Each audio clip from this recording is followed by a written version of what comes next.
makanano ko pong maging personal, king relasyon nyo kayong marakalatao. How can you become personal in the midst of the crowds? Yan di po kasi kayong panahon tamo, marakalan na rin tao. Kalupa kanita sigurong mikikilala rin ang tao sapang bato. Mikikilala na rin pamilya. Mikikilala rin siping bale. Ngayon yan, karakal din tao nga takilala. Dahil nga luwa siguro, makipanuknangan lang iba't ka rin nga luwang probinsya. Makipag-boarding house la Kenny, uling Magobrala Clark. Diyan ka rin nga beta si Simba, nang kay Lawenyo, kaya beyo ken, taga-palit ya. Pero Magobraya mo ken King Clark. Sana gyuta mong akilala yung balang metong king mas personal na paralan. Uling king panahunta mo, marakala na mo. Misan po Bishop Ambo. He was a young priest. First time natang munta king Europe para mag-aral. Mintay po king metong embassy. At yan takachoy king embassy, panaya ng mayaw siya lagyuna. Kaya tang interview for his European visa. Wala pang Euro kanita. Kaya pa, mumunta king Belgium. At makapilay king embassy. Panaya ng mayaw siya lagyuna. Mamasaya, makadukuya. Yan tang lawen na, ala ng tao, payari na la rin tao. Lepitan itang gwardyang tsuketang kwarto nga na, parang hindi pa natawag yung pangalan ko nga na. Ano ba yung number mo nga na? What's your number? They did not yet call my name nga na. Kaya bata na kanuning gwardya, hindi naman pangalan ang tinatawag dito. Number. Anong number mo? Ikaw yung number 25. Kanina pa yan. Kanina pa tinatawag yung 25. Ikaw pala yung 25. And then, Father Ambo, then, I felt I was just a number. Hindi kasi ako nasanay na tinatawag na number. Number 25, ikaw na. I was expecting I will be called by my name. Talagang ganyan na po ngayon. Even in our offices, they call you by your rank, by your title, by your position. Maybe for some they want it, but it's never personal. Sometimes they call you sir, ma'am, father, boss, manager. Sa totoo, it's not really personal. Minsan mayroong isang lolo. Matanda na siya. Kasama niya yung lola, syempre. Tapos yung apo nandun din. After a few days, napansin itong apo, ang tawag ni lolo kay lola, sweetheart. Sweetheart, sweetheart, sweetheart, sweetheart. Tara, kain na tayo, sweetheart. Sweetheart, mag-breakfast na tayo, magkape na tayo, sweetheart. And then itong apo niya, quite curious, sabi niya, Lolo, bakit sweetheart ang tawag mo kay Lola? Hindi naman sweetheart ang tawag mo dati sa kanya. Ba't biglang naging sweet ka ngayon? Shh, huwag ka maingay. Nakalimutan ko yung pangalan ng lola mo. Kaya para sigurado, sweetheart na lang. Baka magkamali ako, sabi. Sometimes when they call you by your title, sir, ma'am, father, boss, maybe they don't really know your name. They don't know you as person. It is just a number. Sometimes you're just part of statistics. Ilan na yung nagkasakit? Ilan na ba yung namatay dyan? Ilan na yung namatay sa COVID? Parang it's just a number. But for those who are really part of it, they don't see it as an experience of just part of the statistics. They have names. They are person. They have families. They are fathers. They are mothers in a home. The healing of the mother of Peter is a very personal approach of Jesus.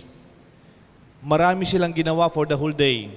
It was said, after Jesus left the synagogue, He was preaching the whole day. He was healing.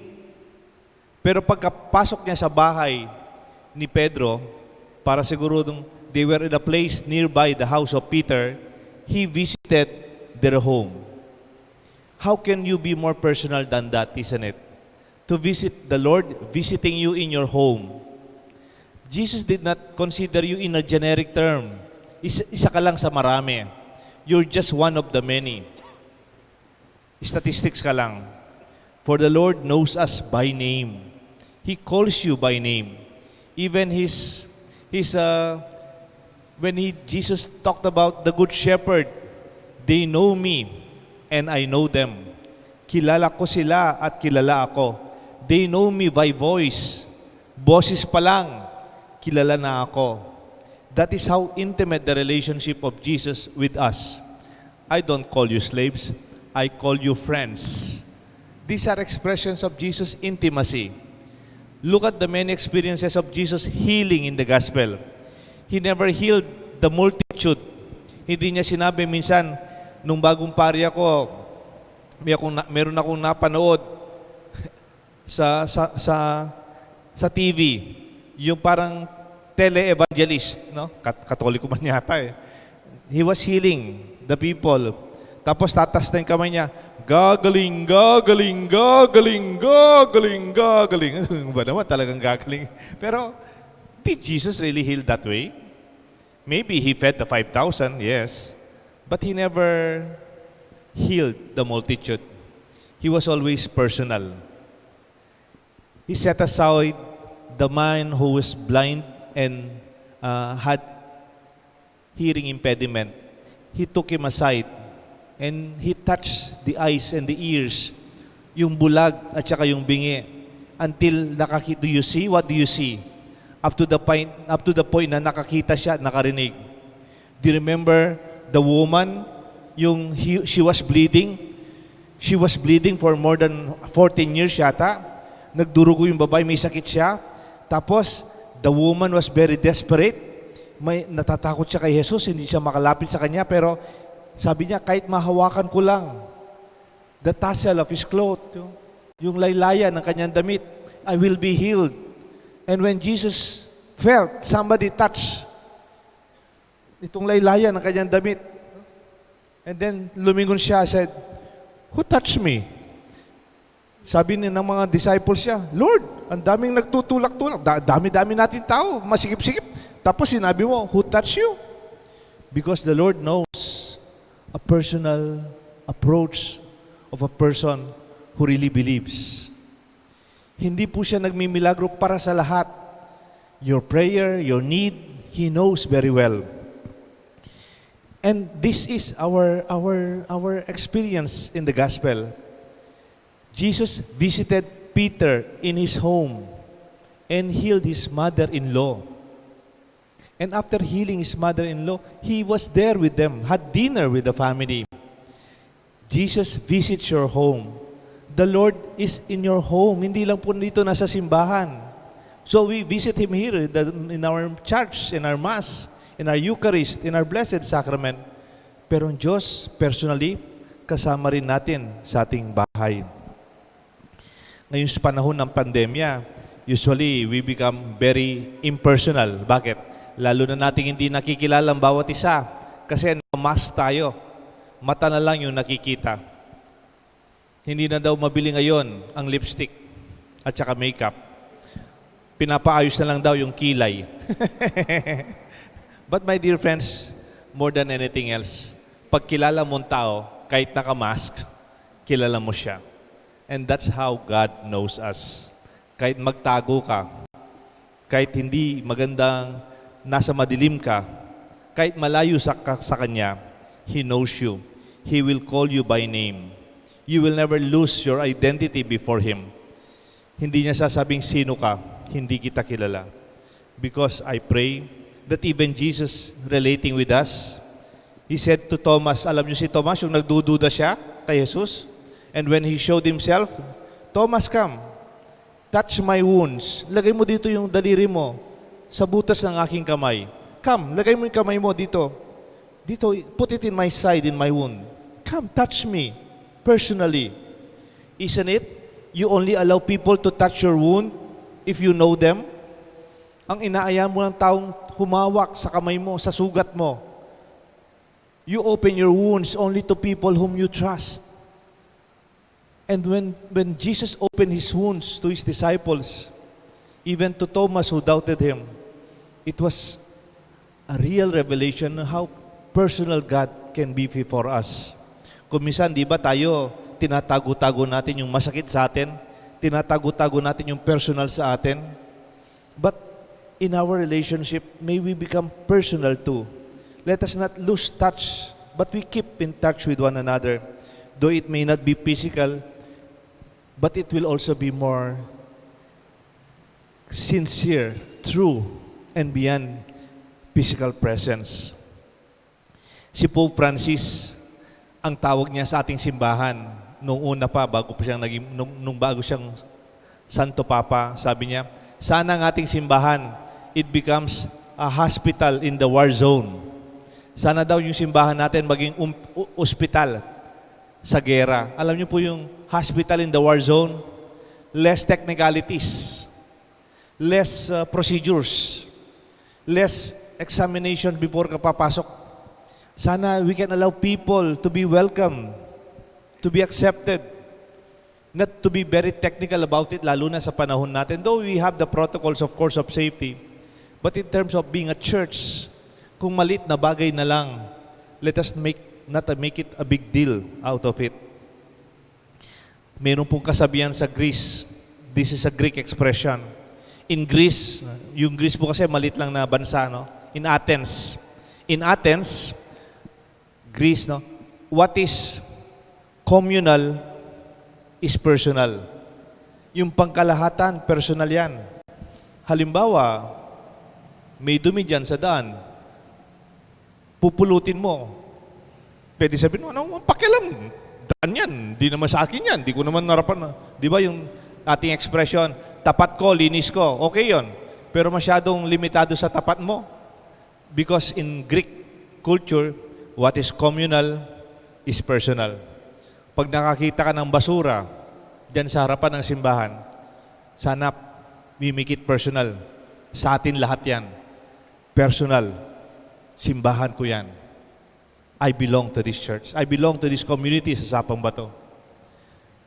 What is communal is personal. Pangangailangan ng lahat nararamdaman mo sa puso mo.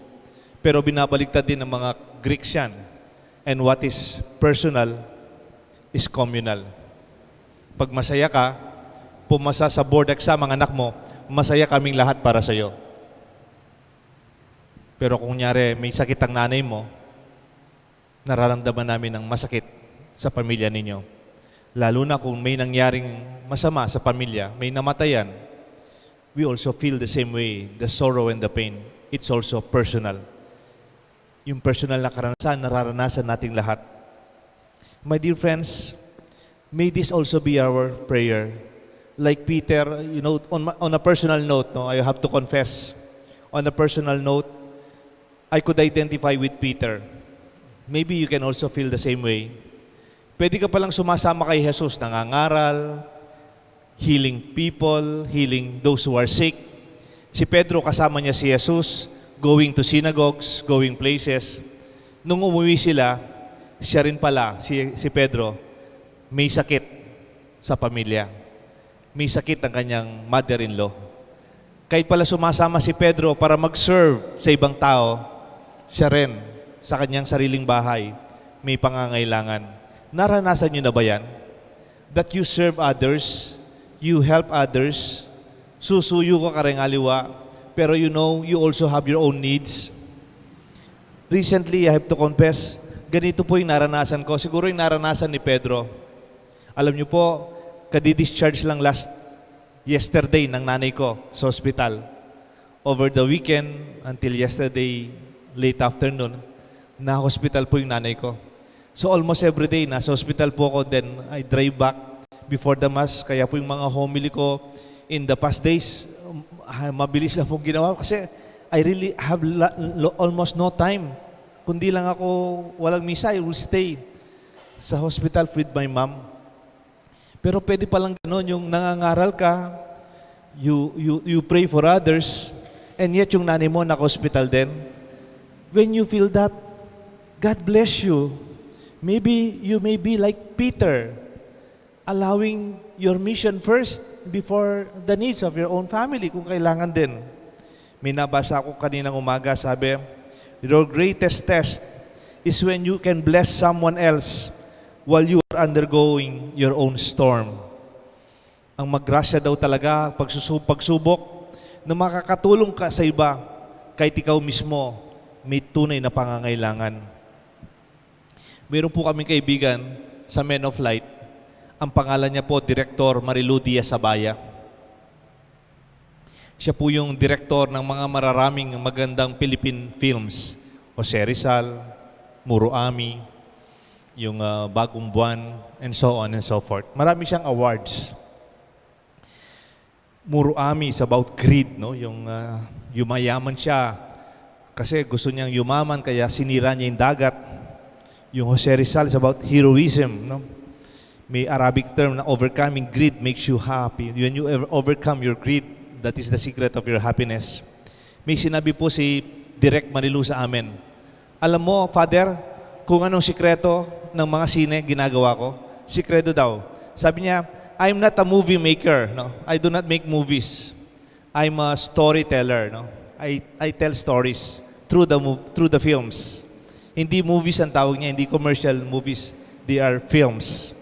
Work of art and passion and values. Sabi niya, napansin niyo yung Jose Rizal. Napansin niyo yung Muro Ami. No? It depicts one person only. Isang tao umiikot yung kwento. Kasi sabi ni Direk Marilu, what is most particular is most universal. May I repeat? What is most particular is most universal. Kahit na personal na kwento lang, pwede kang makibahagi sa kwento. Yung karanasan, yung masakit at masaya, yung mga pagsubok na dinaanan ng taong to, you can identify with it. I think that is how Jesus healed the mother-in-law of Peter. It was most personal.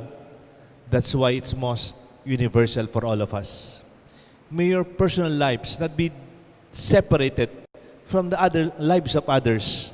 Maraming kaopisina, maraming nagtatrabaho, maraming kasabay sa daan, maraming nasa simbahan.